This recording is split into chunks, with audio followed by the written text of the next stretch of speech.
Hello, hello. Hope everyone is doing well. A lot of activity going on in the skies with the solar flares.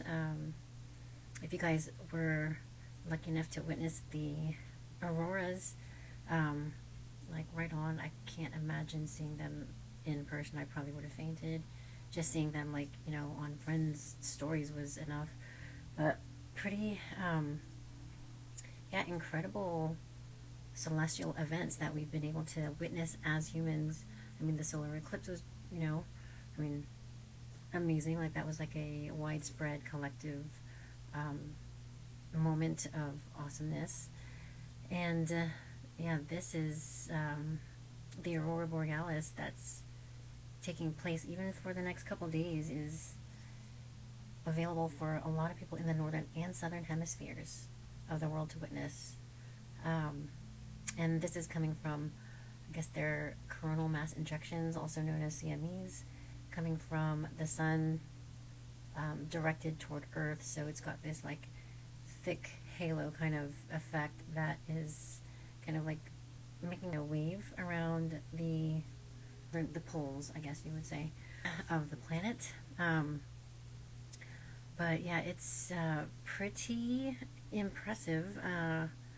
Once in a lifetime kind of events happening, and it lines up with the astrology per usual.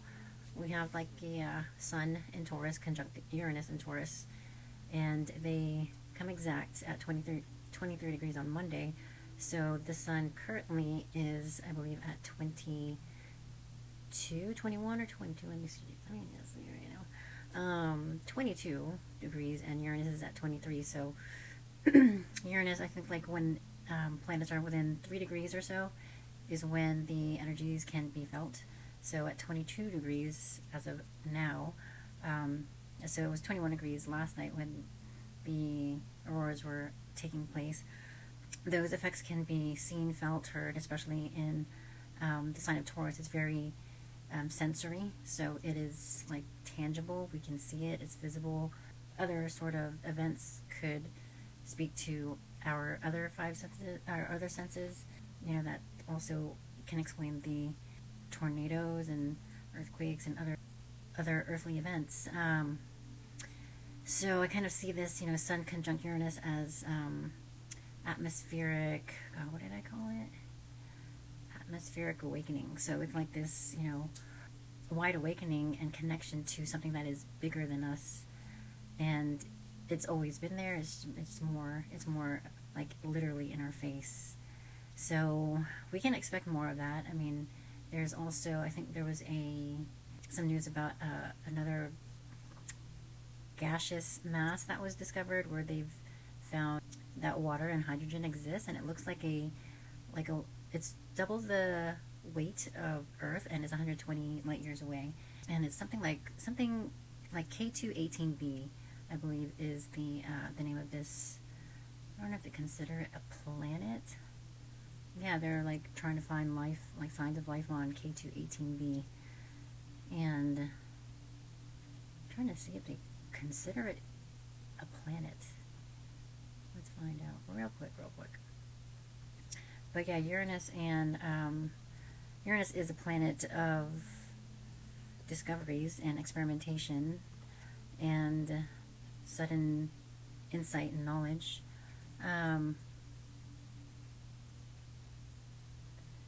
So K218b is an exoplanet orbiting the red dwarf K218, located 124 light years away from Earth. The planet is a sub-Neptune, about 2.6 times the radius of Earth, with a 33-day orbit within the star's habitable zone. So it receives about a similar amount of starlight as the Earth receives from the Sun. When was this even discovered? Discovery date 2015. So yeah, Uranus is playing a huge part in all of these celestial events that we are actually able to witness as, like, you don't have to be an astronomer or an astronaut to be to access and like be aware of these celestial events. And with this in the sign of Taurus, this is like affecting the Earth Taurus is of the Earth. And all of this attention on Earth, all these planets in Taurus, is really emphasizing the need to pay attention to Earth. You know, like Gaia has been not really respected over hundreds of years, and so I think this is kind of like, yeah, like an awakening of sorts on, yeah, many levels. And with Pluto in Aquarius, this is going to be a continued, like, realization of the changes that we have to make, the transformations that are going to occur as we become more aware of what's happening to the Earth and what has been done, and the things that we have to change and, you know, get rid of. And, you know, Uranus shakes things up, and, you know, it dismantles things. It, like, you know, suddenly you have these insights and things are emerging, and Uranus is kind of like that. It, like, makes things right. It, like, rights what has been wronged, and, like, it puts things back into place. It shakes things back into place. And so we can expect more of that in the most unexpected ways. So that's something that we want to lean into and not be afraid of. You know, the more we can trust that everything that is happening is for our greater good and our, you know, highest fulfillment, then we can create that and manifest that future that we look forward to being in. We don't want to create the kind of future that is made of fear and worry and concern. Like, we are being asked to trust and connect. Like, the more we connect to the Earth and respect the Earth and, like, become more in awe of nature's wonders, or more in alignment with nature's laws, then we are able to create what is beautiful and heaven on earth, and, like, all those things that we have a right to. Like, it's our God-given birthright. So yeah, anyway, it's exciting stuff. And yeah, at the same time, these are adjustments that are being made in care of, like, on behalf of our future self. You know, this is changes that are taking place so that we can burn off the old energy as they've overstayed their welcome. And so this takes a lot of getting used to, and so we can feel this big shift energetically. I've seen them called ascension symptoms. Like, it's, you know, this exhaustion or this feeling of being wired and tired. You know, like, your body is completely, like, worn out, but your brain wants to, like, just soak up this information and know what's going on. And, you know, there's that kind of fear of missing out feeling, like wanting to rest, but then at the same time not being able to rest, like restless and wired at the same time. I'm definitely guilty of that. And, like, it's going to affect us differently. Not everyone is going to be affected. You know, they can just pass right out at the same time of night, every night. So, which is great. You know, like, this energy affects everyone differently. Everybody is made up differently. Their signatures are, you know, unique to themselves. So all of our experiences are unique to ourselves. So take what resonates. But in case, you know, you have been feeling tired and just unusually dehydrated more than usual, or hungry, or not hungry, you know, there could be, like, waves of craving certain things, and then, like, sometimes you're just, you know, like, it's dinner time but you're not hungry. So it's affecting us all differently. So yeah, a lot of big shifts going on. And let's see, today is it's technically the 12th of May, and this coming week, so we just had the new moon in Taurus last week, which, yeah, over the past week there's been a lot of power struggles, and I think with the moon in Taurus, that was at 18 degrees, okay, and so the fixed signs, Leo, Scorpio, Aquarius, and Taurus, are all feeling this kind of tension. Like, fixed signs are stubborn, and they are the most difficult to change, because, you know, fixed signs, they are kind of set in their ways. They found a system that works for them. Like, Taurus wants stability and does not like change. And each of the fixed signs don't like change for different reasons. But this is a shift that is being asked of us in order to evolve the collective. And I've noticed, over the past week or so, there's been a lot more defensiveness, and there could be a number of reasons why this is playing out. These shifts are very difficult to face and difficult to embrace, more difficult for some than others. And when changes come up, that can be seen as a threat to some people. And so that just like kind of, they might have the perception that there's something wrong about whatever they've been doing, or whatever system that they had in their head was like the right system or decision or whatever the case may be. And now they are being asked to change. It's kind of like, well, like one of Taurus's things is like, if it ain't broken, then don't fix it. And so when change is being asked of them, then it's like that implication of, there was something wrong with it. So that means that they did something wrong. That's kind of like that perception. That's the ego's perception of change. And each of these fixed signs, like Leo, Scorpio, Aquarius, and Taurus, like everybody has an ego, but these fixed signs, the ego that these fixed signs have are, it's, they're egoic. They can take things personally. And so when things are changing, or they're being asked to change, or there's like a request to like do something differently, it's taken personally, and it can be taken as like a character flaw.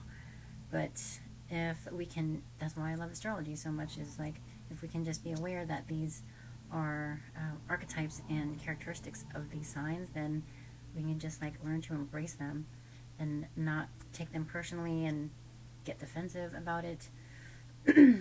Lower the stress levels, be like stress-free, basically, would be the goal. That would be ideal.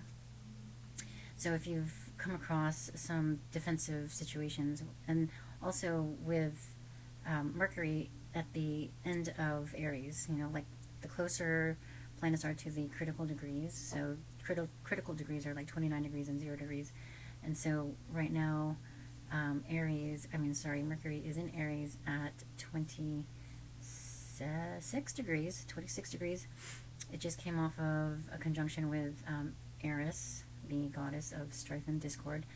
And currently the moon is in Cancer, so there's going to be a square, like a point of tension, a 90-degree angle between the moon and Mercury. So our feelings could get hurt. We can be really sensitive to some aggressive, impulsive words that are exchanged in defense of, whatever the case may be, some sort of request or change, or everybody's situation is different. So the energy, all the Aries energies, can be another contributing factor of how we can be witnessing or experiencing these defensive situations, or, like if you're just trying to help, and someone completely takes things the wrong way, takes things personally, and doesn't see the trees through the forest kind of thing. We want to be careful and discerning with how much energy is being used, and we want to make sure that our energy is being channeled into our own fulfillment and our own passions and whatever we have going on, not into others' traumas.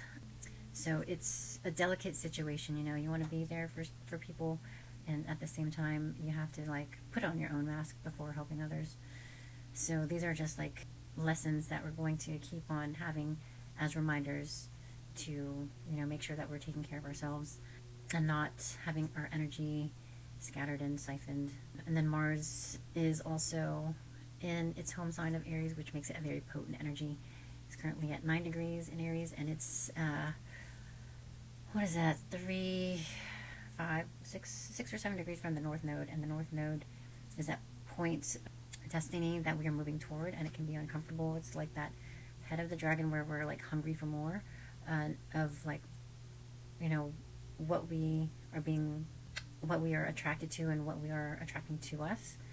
And so it's like that insatiable feeling, especially with Mars. There's like Mars is all about like ambition and going for it, and impulsivity and like action. A lot of action.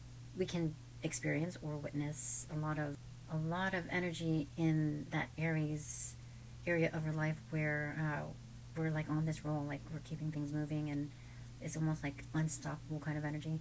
And so if other people are also feeling this, they, depending on their chart, they might have that strong tendency to really put their foot on the gas pedal. So we have to be kind of, aware and stay in our own lane kind of thing. But Mercury will be coming out of shadow. It was retrograde over the past 3-4 weeks, and it went direct, I believe it was around April 8th, so it's been in shadow since then. And when it's in shadow, it's just like reversing back over the degrees that they were retrograde at. Now we're coming out of shadow, and so Mercury comes out of shadow at 27 degrees on the 13th. And that means we can like feel a little more confident about our communication, like less doubts around negotiations and exchanges and commerce, writing projects, speaking engagements. It can still be the energy of like, it's a spectrum, there's combativeness, and then there's like passion, excitement, like it can be like very elevated. It's an enthusiastic energy. Aries is very enthusiastic. And so that kind of energy can be, like for some people more than what they're used to. So we love our Aries energy. Like we want that. They're very motivating. Like Aries energy is very motivating, and we need that. We need the cheerleaders in our life, to like keep us going and like cheering us on.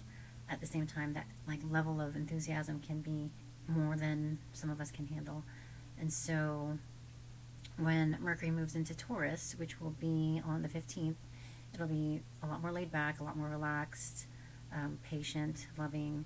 So that'll be a nice change of energy, and it'll be in Taurus until June 3rd. So yeah, Mercury will be chilling with Venus also in Taurus. Let's see here. And so that'll be a good time to Mercury in Taurus. Could be a good time for writing. Could be a good time for writing instructional kind of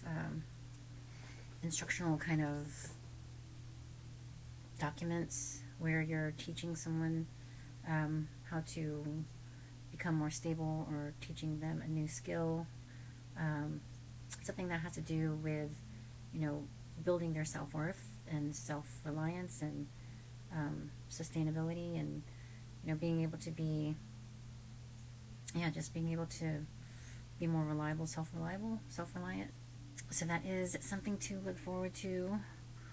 And right off the bat, when Mercury moves into Taurus, it will square Pluto in Aquarius at 2 degrees. So that could be, with Pluto in Aquarius retrograde and then Mercury in Taurus, there could be some power struggles with, people who are in, could be media, like things that have anything to do with communication, information, media, classes, teachers, students.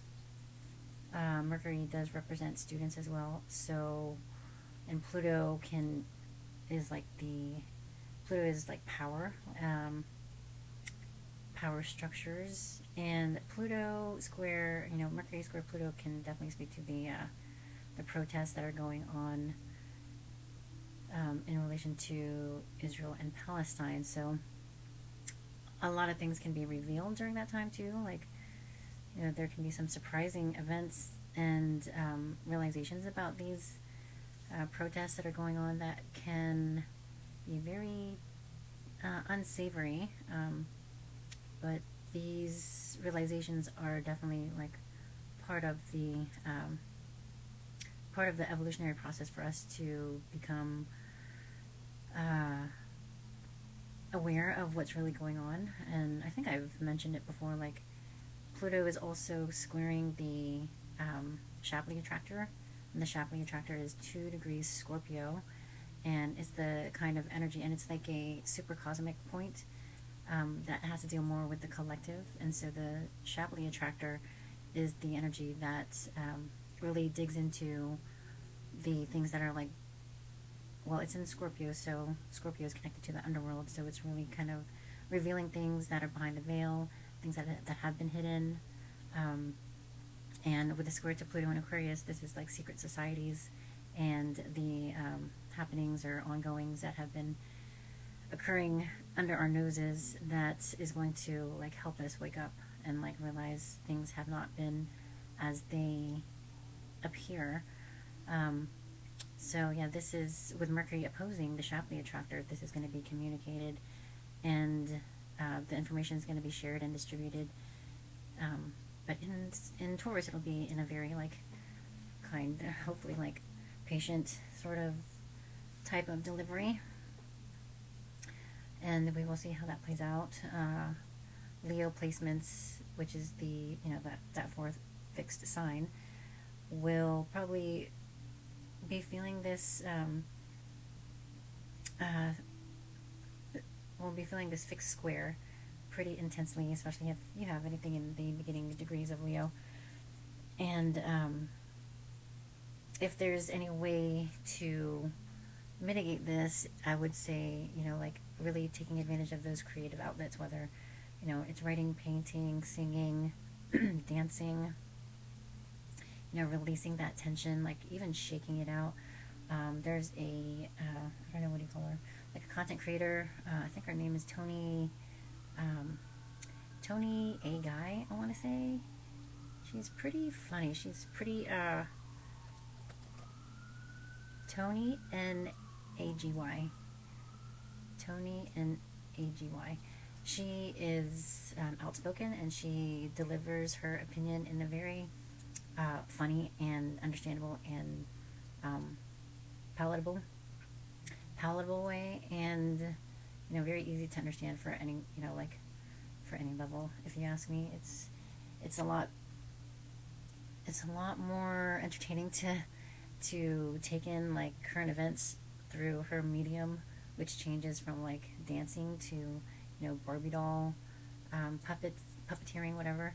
So yeah, like her expression, I can imagine she would have some pretty prominent Leo placements and Gemini placements, because she like puts out so much content and information, like she's able to like pull from that source. Anyway, yeah, so the fixed square with Pluto in Aquarius and Mercury in Taurus, and the Shapley attractor in Scorpio. And again, if you have any points, like whether it's your sun, moon, rising, midheaven, descendant, those angle points that if you were to look at your birth chart, they are at the left and right, which is your ascendant and descendant, and then your midheaven and IC, which is at the top of the chart between your 9th and 10th houses and your 3rd and 4th houses. So definitely hit me up if you're curious as to what I'm talking about. And there's also a birth chart calculator in my link tree, so that you can kind of like explore and see where these angles and planets are placed in your chart. So yeah, Mercury square Pluto, that's going to be on the 17th of May, and then this is like the action-packed week. Venus in Taurus will conjunct Uranus in Taurus on the 18th at 23 degrees, and so 23 degrees is an Aquarius degree.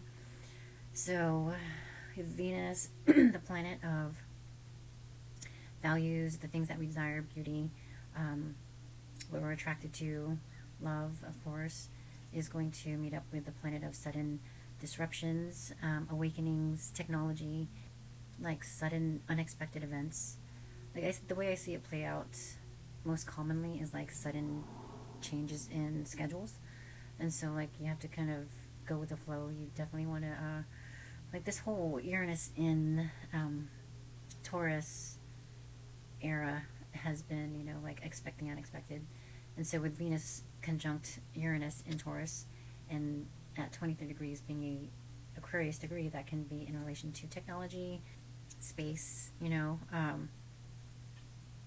your community, like anything Aquarius related, experiments, gadgets, anything that connects you to things that are beyond your immediate surroundings. You know, it takes you beyond what you know, beyond the limits. And we want to embrace these new advancements and experiments, and like trust that these experiments are being done for the greater good, for the advancement, like without harm, to humanity.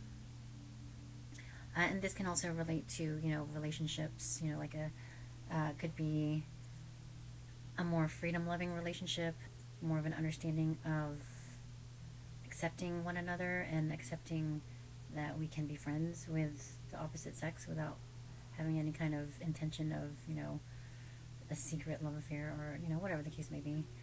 Mercury in Taurus now will be able to help us have those conversations in a, you know, like loving, patient way. And the same day on the 18th, Mars will be conjunct the North Node in Aries. And so it's kind of interesting how Venus and Uranus will be conjunct in Taurus, where we're, you know, like exploring and embracing different types of love, or different types of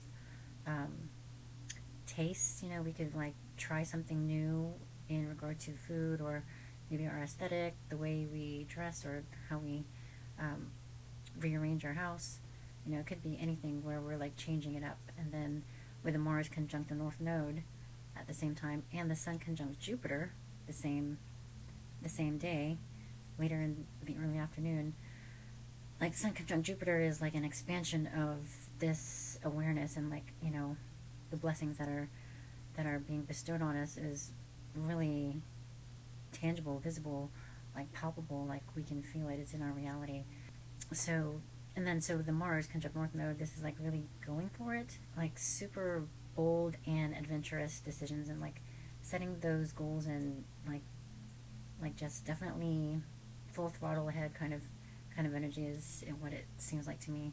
Could be impulsive, you know, like there could be a lot of spending, like sudden spending, buying, like, you know, I don't know if this is going to be a shopping spree. And then, I mean, the thing is, like, I don't see any squares besides Pluto to Mercury, but this is going to be on the 18th, so the moon is going to be in Virgo, so there's going to be some analysis that has taken place as to, because like Virgo is also an earth sign, so it's going to be in trine to all this Taurus energy. And like Virgo is very meticulous and analytical, so, and it's going to be in a trine to Ceres in Capricorn, which is another earth sign, and Ceres can also be like, you know, building the, like having that type of legacy that you can feed off of, or like that nourishes you. Like it's a very and this can also be figuring out systems in like food systems, like how we are able to access food. So there's a trine with the moon in Virgo, Ceres in Capricorn, and then all of these Taurus placements, you know, Mercury, Venus, Uranus, the Sun, and Jupiter all in Taurus. So that's exciting. That's something to, you know, keep your eyes and ears open about. And there can be some opportunities that are presenting themselves that are like really ripe for the picking. And with Mars conjunct the North Node in Aries, it's about being bold and like going for those, like initiating these, you know, bold moves and decisions, and really going after your goals. Like, why not kind of energy is how I kind of see it. And then, let's see, is there anything else going on that I wanted to mention? So the Sun, or Mars conjunct the North Node is at 13 degrees, and so 13 is an Aries degree, so punctuating that Aries energy of like really going for it and taking the initiative and being bold and daring. There can also be the energy of like aggression, where it's, you know, like get out of my way kind of Aries energy, competitiveness. So that's something to watch out for. I mean, competition, I mean, it can be, there is a form of competition that can be healthy. It's just a matter of really having that intention of like choosing your battles and making sure that whoever you're in competition with is also like on the same playing field. So I mean that's kind of like a wide open sort of area that can be controversial. Jeez, yeah, it's just wild how the powers that currently are still trying to hold on or like move backward in time and like still try to control the feminine. It's wild, you know. Like with Pluto going back into Aquarius this fall, like September to November, we're going to really witness how the Saturnian Capricorn patriarchal energies are hanging on by a thread and really trying to prevent like this change from happening. Like it's inevitable, but we're still going to see like the old energies, the old powers that will no longer ever be, like hang on for dear life. So we're gonna be experiencing and witnessing and yeah, feeling these energies, you know, like showing their asses. You know, it's gonna be entertaining. We have to kind of like see it as entertainment so that we don't feed into the chaos and you know it's like wreaking havoc on a lot of our systems, like causing stress and whatnot, and we don't want to feed into it. We want to see it as like entertainment, and not let them get the best of us. And it's something that it's like a tactic, you know, that has been used in so many different ways in different arenas, different industries. Like it's coming out through the music industry, like celebrities, you know, are losing their fan base, whether the fan base was real or not. But even that, like this whole thing about, you know, canceling, unfollowing, you know, like being so angry about how fake they are or whatever it is. Like, do whatever you have to do, unfollow. But the energy that is being put into that would be great if it can be like transmuted from, you know, this like elevated, angry kind of energy to just like, you know, like, oh, you know, like that's interesting, you know, like instead of dwelling on it and dwelling on this like feeling of betrayal or, you know, judgment or whatever it might be, like let's move past that and like keep going, you know, like Mars is still in Aries and I want to keep things moving along, you know. We don't want to dwell on what has been and how, you know, whoever create, you know, like whatever it might be, like we have more authentic things to pay attention to now, you know, like let's not waste our time and energy on the past and like the fakeness and just keep it moving. So I forget where I was going with that. But yeah, we're going to see a lot of the other side of the coin, especially with the sun moving into Gemini. The sun moves into Gemini on the 20th, and it is going to be, let's see, it moves into Gemini on the 20th, I think at like 6:38 a.m. I want to say. So if your birthday is on the 20th, you want to check your birth chart, your birth certificate, and see what time you were born. Because if you were, you know, born, like depending on what time you were born, you could be a Taurus or a Gemini. And like this year, on Monday the 20th, the sun moves into Gemini at 5:59 a.m. Pacific Standard Time.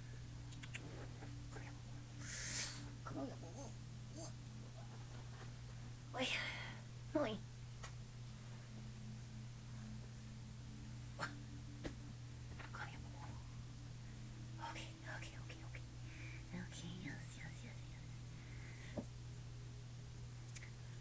So the sun moves into Gemini on Monday the 20th at 5:59 a.m.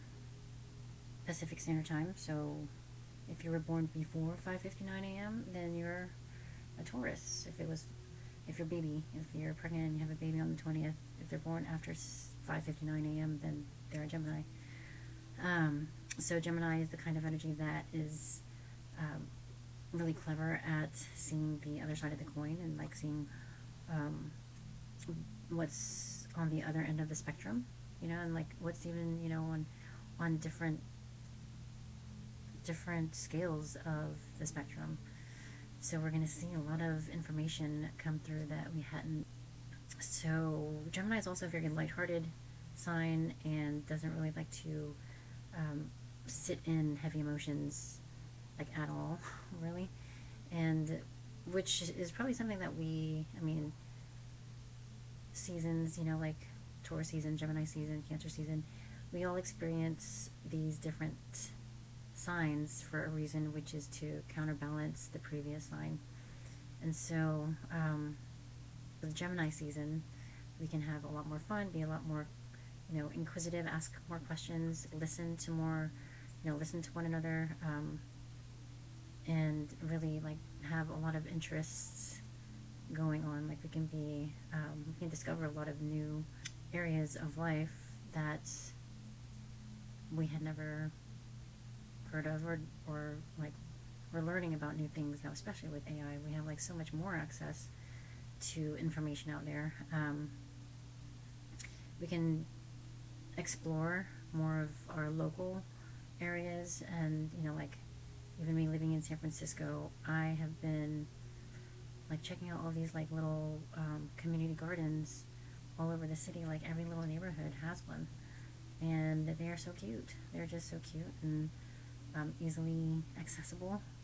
So like taking the bus to, you know, your local museum, and I just discovered, you know, how many benefits having a library card has. Like you have access to be able to, I mean, now that we can stream so many movies and shows, like the public library, I believe it's a national thing where you have access to like a huge library of international movies,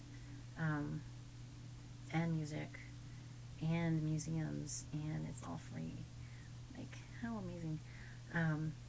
So yeah, a lot of expansion, like mental expansion, a lot of different interests to like dive into. So yeah, those are some of the energies that are going on this week. And yeah, next week is going to be the full moon in Sagittarius on the 23rd. So that's when the moon is in Sagittarius and the sun is in Gemini, and that'll be at 2 degrees, the same day that Venus is conjunct Jupiter in Taurus at, I think it's around the 29th degree. Is it the 23rd? Did I say the 23rd? Yeah, 29 degrees. Oh my gosh, the anaretic critical degree. So anyway, yeah, I think that's all I wanted to mention for this week. Again, enjoy the energies and take advantage of what's going on in, you know, your skies, your parks, your nature, your, you know, like take advantage of the nature around you. Enjoy some good, nutritious food, and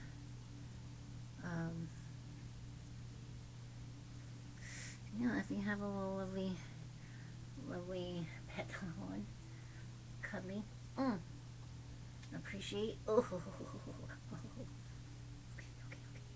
okay. All right. Well, thank you again for listening, and I hope that made sense. I hope it was helpful.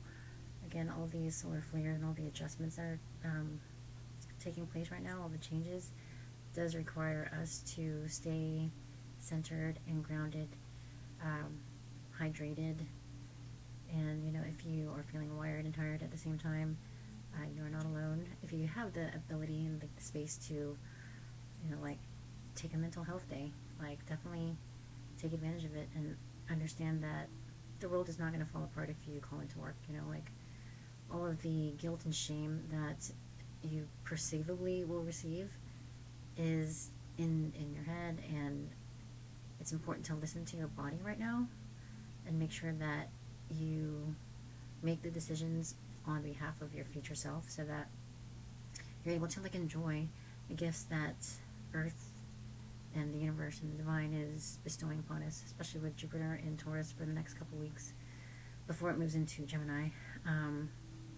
And, you know, take care of your body and, like, make sure you get the rest, and, you know, consume foods that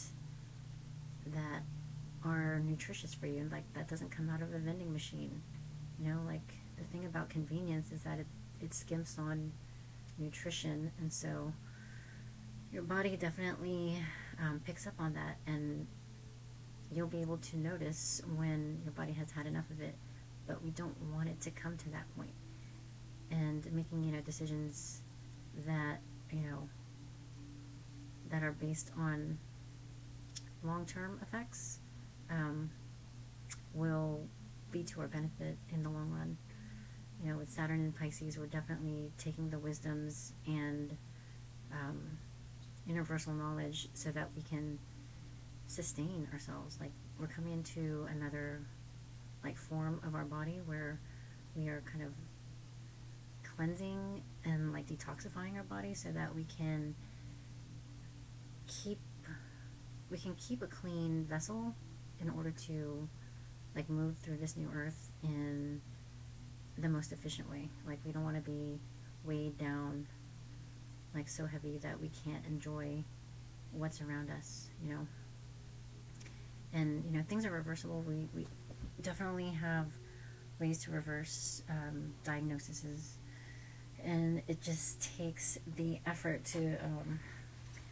to research and make those decisions, like change the routines and the habits of the past, and make the concerted effort of, you know, going to a different grocery store, or, you know, reading the labels, eliminating a lot of the things that we used to eat that we were told that was safe for us. Like, we have to really do our due diligence and do our own research and trust our intuition. You know, like, convenience has its price.